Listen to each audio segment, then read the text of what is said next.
अनुच्छेद से किस अनुच्छेद तक? 200 हाँ 242। अब बताइए क्या है, क्या चर्चाएं की गई है? राज्य दोनों की चर्चा है।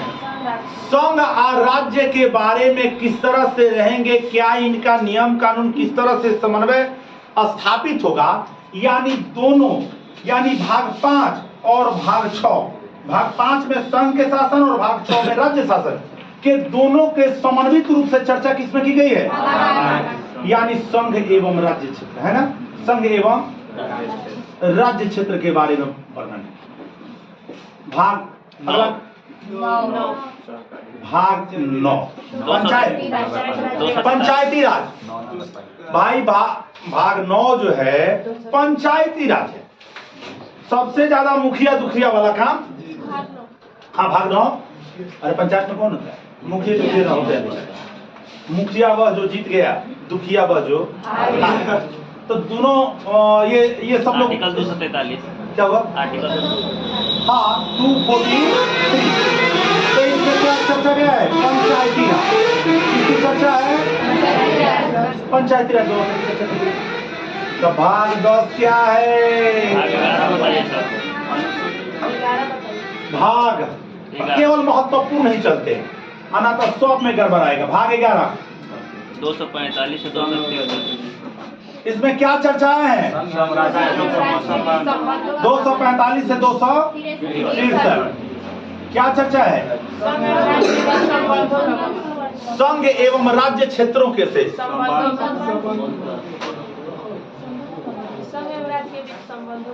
हाँ एवं राज्यों के बीच संबंध का वर्णन है। चलिए आपके पीडीएफ में सब दिया गया है, इसलिए पीडीएफ से आप लोग कर लीजिएगा। अगला भाग 14 अनुच्छेद 308 से 300। आपको बताया ना 312 315 अखिल भारतीय सेवा IAS IPS बड़े बड़े अधिकारियों को चर्चा की गई। तो इसमें क्या चर्चा होगी भाग 14 में? केंद्र एवं राज्य के बीच सेवाओं के किस तरह का, अभी तो बताया था कि IAS IPS के लिए UPSC VPSC किस तरह से बहाली करेगा, राज्य लोक सेवा आयोग या संघ लोक सेवा आयोग किस प्रकार से काम करेगा, इसी की चर्चा किसमें की गई है?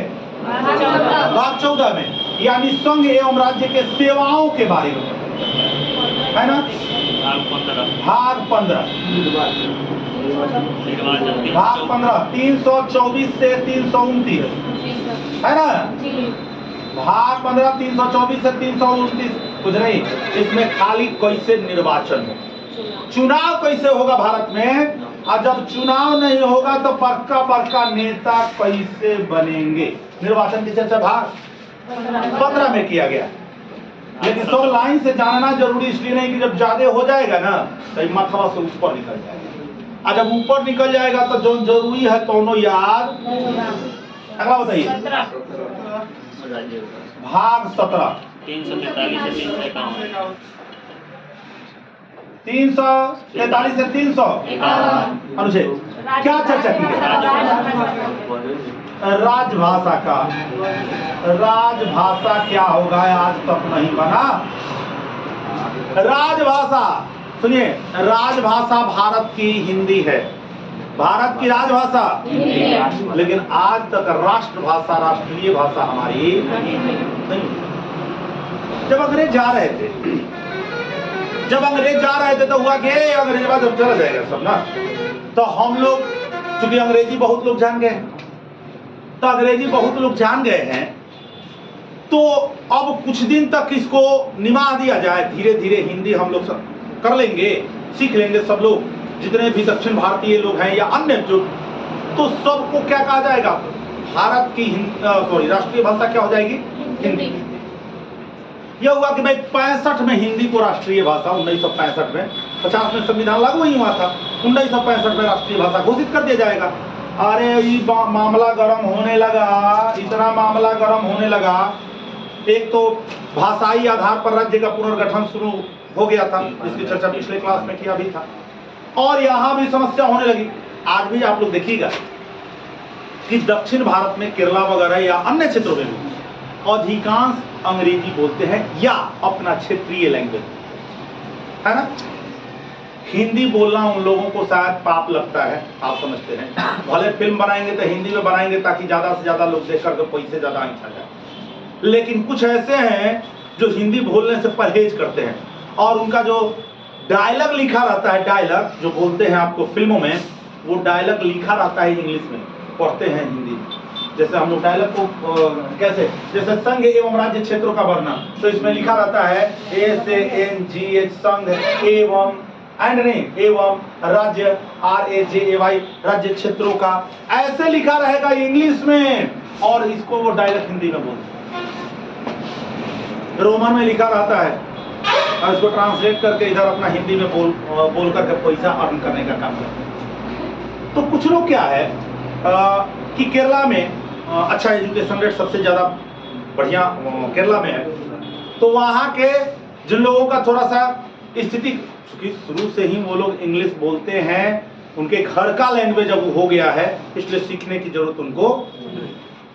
तो जिन लोगों का थोड़ा सा कम बेस, कोई टेक्निकल नहीं किए या इकोनॉमिकल रूप से कमजोर हुए, वो लोग बिहार में आ जाते हैं और कहते हैं कि देखिए होली एंगल्स स्कूल खोल दिए, होली एंगल्स।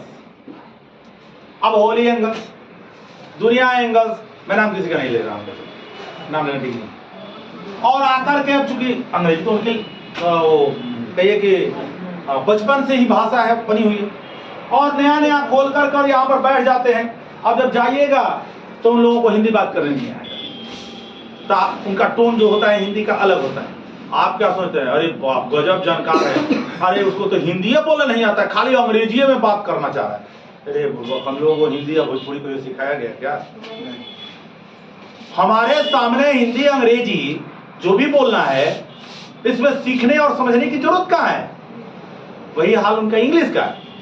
तो वो जो आप चाहते हैं कि आप वो इंग्लिश पढ़े तो बड़ी तेज होंगे, तो बड़ी अगर तेज होते ना, तो ध्यान रखिए केरला वासी सर्वाधिक विदेशों में काम किया करते हैं, टेक्निकल करके अच्छे पैसे कमाया करते हैं, और जो मैंने नहीं कहूँ लेकिन अच्छा नहीं है, मैंने थोड़ा सा दूसरा पांचवा सातवां तक अपनी जानकारी रखे हुए हैं, उनकी इंग्लिश ऑलरेडी बढ़िया हुआ करती है, अच्छा हुआ करता है और मेहनती होते हैं।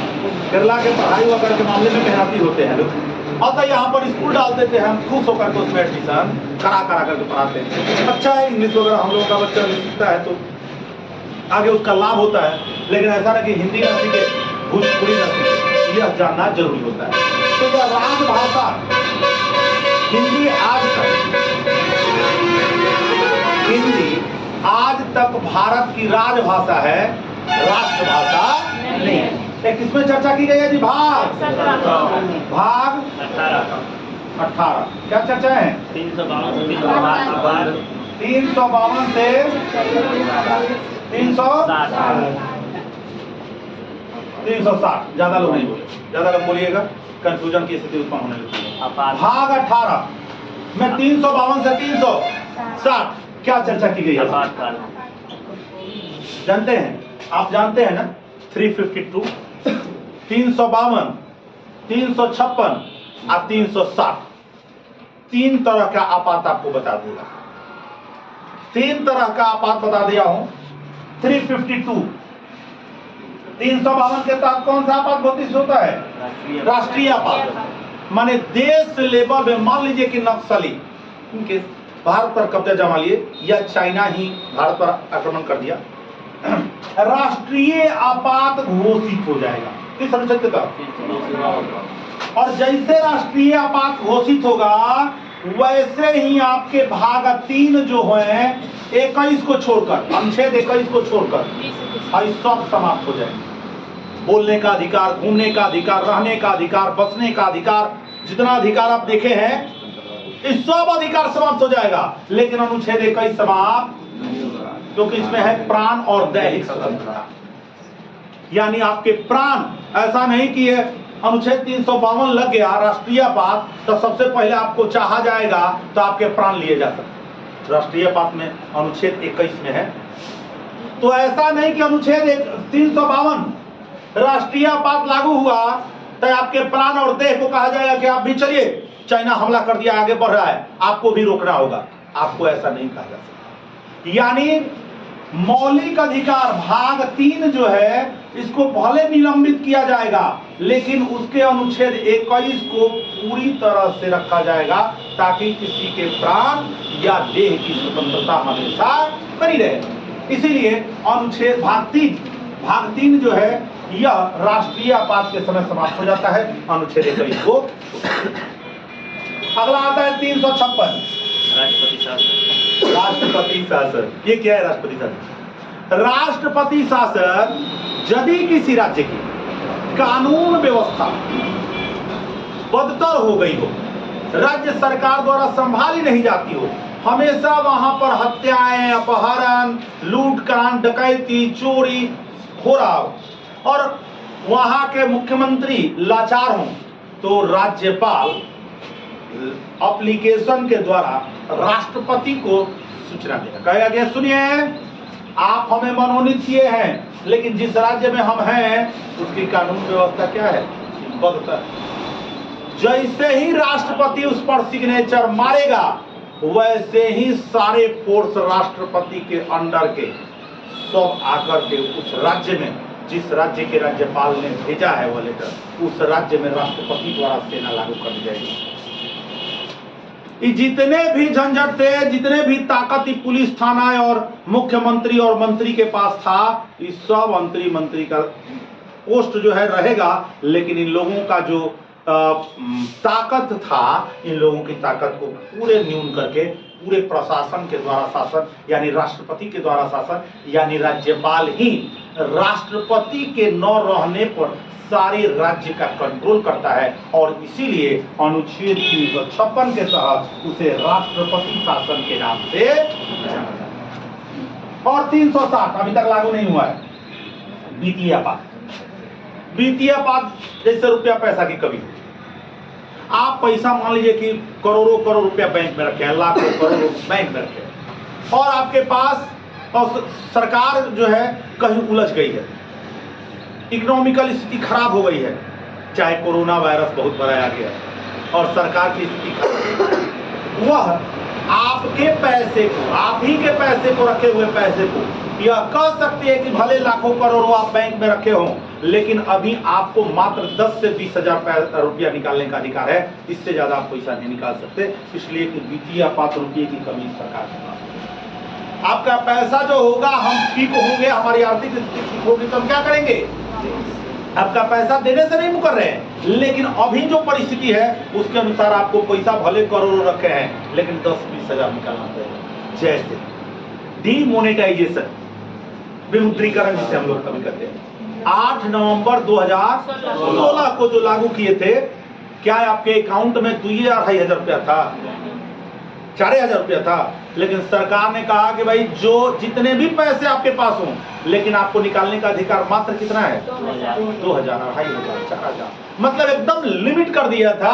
पैसा रहने के बावजूद भी आपको पैसा, कितना लोग का शादी ब्याह में झंझट हो गया, एप्लीकेशन कार्ड छपवाते लोगों की दशाएं खराब हो, बड़ी झंझट हुआ था। इसलिए डीमोनेटाइजेशन, विमुद्रीकरण होना चाहिए, विमुद्रीकरण जरूरी भी होता है, नहीं तो वही होगा अभी। हाँ, काला धन का जमावड़ा हो जाएगा। लोग मार्केट में 2,000 नोट नहीं दिख रहा है, 500, 100 बाकी सब नोट दिख रहे हैं, 2,000 नोट। जितने भी बड़े कुछ वैसे लोग हैं, उनके पास पूरा क्या हुआ है, इकट्ठा कर दिया गया। अभी आपने बंगाल के शिक्षा मंत्री को आपने देखा होगा, उनके पास एगो फ्लैट खरीदे थे खाली रुपया रखने के लिए। अभी कुछ दिन न्यूज चैनल में काफी चला रहे थे लोग, और खाली नोट 2,000 का नोट फ्लैट खरीदे थे, केवल उसमें रुपया रखने के लिए रखे थे। और जब मिला पैसा, इतना पैसा मिला कि ममता बनर्जी के मंत्री, शिक्षा मंत्री का बड़ा किरकिरी हुआ और ममता बनर्जी का भी हटाना पड़ा उनको। तो जो भी है, मतलब डिमोनेटाइजेशन होना चाहिए, नोटबंदी होनी जरूरी है, तभी देश में काला धन का सफाया होता है। अगला हम चलते हैं भाग 20। क्या है जी? संशोधन है इसमें आर्टिकल 368, 368 जो दक्षिण अफ्रीका से लिया गया है, अनुच्छेद 368 है। और भारत में किस प्रकार संशोधन संविधान में किस प्रकार संशोधन किया जाएगा की चर्चा किस में किया गया है? भाग 20 में अनुच्छेद 368 दक्षिण अफ्रीका से लिया गया है। अगला भाग बताइए। 23 अगला भाग हो गया 23। इसमें जानते हैं जितने भी रिजर्वेशन की बातें हैं अनुसूचित जाति की बाद में जोड़ा गया है। देखिए जब संविधान लागू हुआ था तो कितने भाग थे? 22 और 3 बाद में जुड़े हैं तो ये 23वां है यानी नया है। भाग में इस भाग में 23वें भाग में अनुसूचित जाति अनुसूचित जनजाति पिछड़ा वर्ग आंग्ल भारतीय के रिजर्वेशन किस तरह से मिलेंगे, क्या कमी बेसी अधिकता की जा सकती है, इन सारे की चर्चा किस भाग में की गई है? नए का भाग में किया गया है। भाग 23 में किया गया है। 24 भाग 24 इसमें संविधान के उल्लेख आपात उपबंध पर चर्चा है। जितने भी अभी बताया हूं आपात उपबंध, ये देखिए यहाँ पर अभी आपको भाग 18 में बताया था 352 से 360 आपात उपबंधन है। इसमें शॉर्ट कोट में चर्चा की गई है। यहाँ जब आते हैं भाग 24 में तो इसको पूरा क्या किया गया है? उस आपात उपबंध पूरे विस्तार से वर्णन किया गया है, कैसे होगा, क्या होगा, किस परिस्थिति में होगा आदि की डिटेल चर्चाएं किसमें की गई है? भाग 25 और लास्ट भाग है क्या? भाग 25। इसमें 2011 के 97वें संशोधन में हाँ सहकारी समिति पर चर्चा। इसमें एगो नया चीज सहकारी समिति के को क्या किया जाएगा? बढ़ावा दिया जाएगा और सरकार इसकी क्या करेगी? सुरक्षा देगी, सुरक्षित करेगी। यानी यह सहकारी समितियों से संबंधित एक नया भाग यह जोड़ दिया गया है। हालांकि इसे क्वेश्चन हाँ यहाँ पर भाग 25 जो है अभी चूंकि बहुत नया जोड़ा गया है, इसमें बहुत चीज अभी लमराने योग्य है, बढ़ाने योग्य है, इसलिए अभी इसको बहुत ज्यादा नहीं, केवल सहकारी समितियों को सरकार द्वारा सुविधाएं दी जाएगी, प्रदान की जाएगी आदि की चर्चाएं भाग 25 में है। तो यह 23 में SC ST OBC आंग्ल भारतीय के रिजर्वेशन नया में जो जोड़ा गया है भाग 23 की चर्चाएं की गई है। और भाग 24 में क्या चर्चाएं हैं? आपात उपबंध में क्या डिटेल्स होंगे उसकी चर्चा।